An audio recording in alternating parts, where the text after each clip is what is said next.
What is up, YouTube? It's your boy Jerry, and today's video is going to be on the Utah Jazz. And we're going to be talking about this team are still legit title contenders, especially with all the good little moves they've been making this offseason. No blockbuster moves, but I feel like this offseason has been good for the Utah Jazz, and nobody has really talked about it.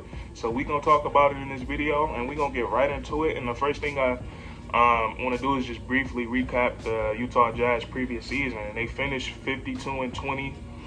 Best in the Western Conference, best in the NBA, and they was the team to beat this year. And if you watch these guys play, they reminded me of a Utah Spurs. I mean, not a Utah Spurs, but a San Antonio Spurs team with the way they moved the ball. Shooters everywhere, and then they played great team defense. So this is just one of them teams that's tough to play against, and they're great at home.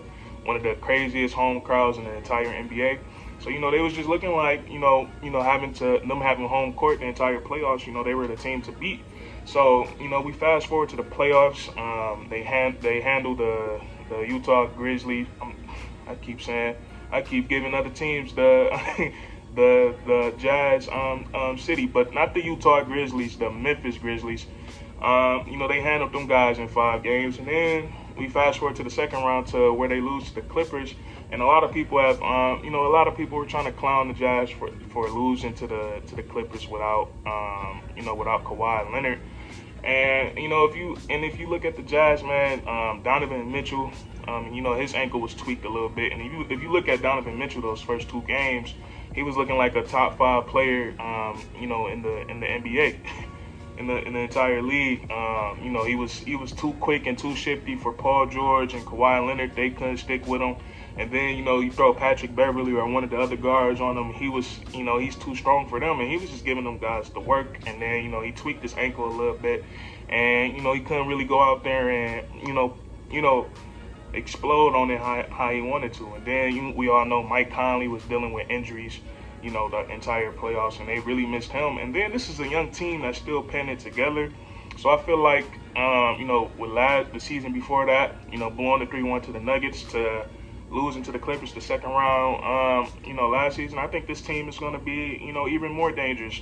And if you look at what they've been doing this offseason, and I think their number one priority was re-signing Mike Conley. Now, This will be Mike Conley's third year in Utah. You look at his first one, he wasn't that great. And, he came back, last season, made his first All-Star game and made up for it. But, like I said, they just missed him in the playoffs. So they ended up being able to re-sign him. And, we all know what he brings to the table. Veteran point guard, he can play defense. And, he's very crafty left-handed. We all know how crafty those left-handed players get. And he's a great teammate, great locker room guy. And a fun fact about Mike Conley, he's played we know how long he's been in the league. I forgot how many games it was, but all the games he done played, he's never had a technical foul, which is pretty crazy. But they re-signed Mike Conley, which was huge for them. And then so they traded away Derek Favors to free up cap space so that they could re-sign Mike Conley. And we know how big of a role Derek Favors played, off the bench for the Utah Jazz. So they was able to go out there and pick up Hassan Whiteside. And Hassan Whiteside is I say Hawan, but Hassan Whiteside is a great guy to have off the bench. He's a shot blocker. He's a great rebounder. He can run the floor. He can catch lobs. He's just the perfect center for him. The perfect center to have off the bench. So, really, it was a really cool pickup for them. To be able to replace Derek Favors, and it's good for whenever Rudy Gobert. We know he's a shot blocker. He can get a little too aggressive sometimes and get in foul trouble.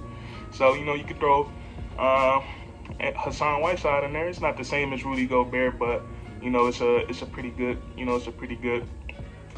replacement. So that was a pretty cool pickup that's gonna help them in the long run. And then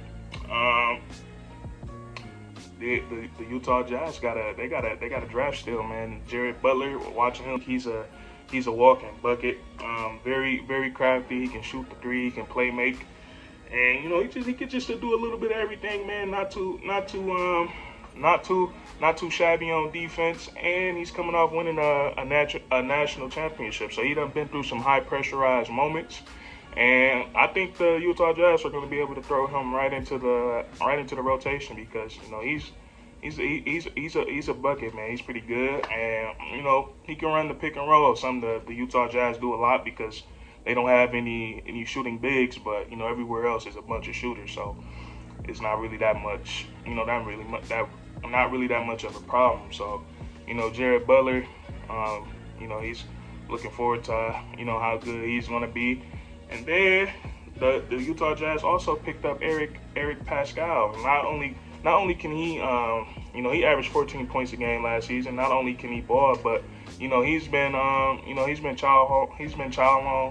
childhood friends with Donovan Mitchell. So those guys, he's gonna be able to come in and get integrated with the team immediately.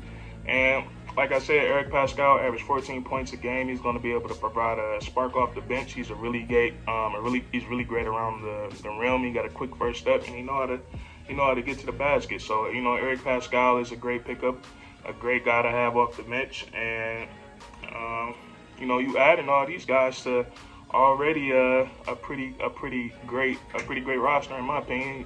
You still got Donovan Mitchell. Like I said, that guy was impressing me. Those first two games against the Clippers, I was like, God damn, who is he, man? And if I had to compare him to anybody, he's like D Wade with a jump shot. He was, he has range, man. He be pulling from like 30 feet, and then you still have Rudy Gobert. He's coming off winning Defensive Player of the Year. He's getting better, offensively. Every year he takes a bigger leap forward. We all know what he is on defense. And you still got Joe Ingles and Bogdanovich. Both those guys are scrappy defenders, and they're great, great three-point shooters, out on the perimeter. You still got Royce O'Neal. He's a great shooter. He's probably their best perimeter defender. He gets out and gets up into guys making people work for their buckets. And then you still got Jordan Clarkson off the bench, a guy who basically had his breakout season last year. He made a lot of big plays for the Utah Jazz, and he's only going to get better too because he's a young guy. He hasn't been in this league for too long. Jordan Clarkson's probably like 26, 27 years old. So the Utah Jazz got they got a nice group.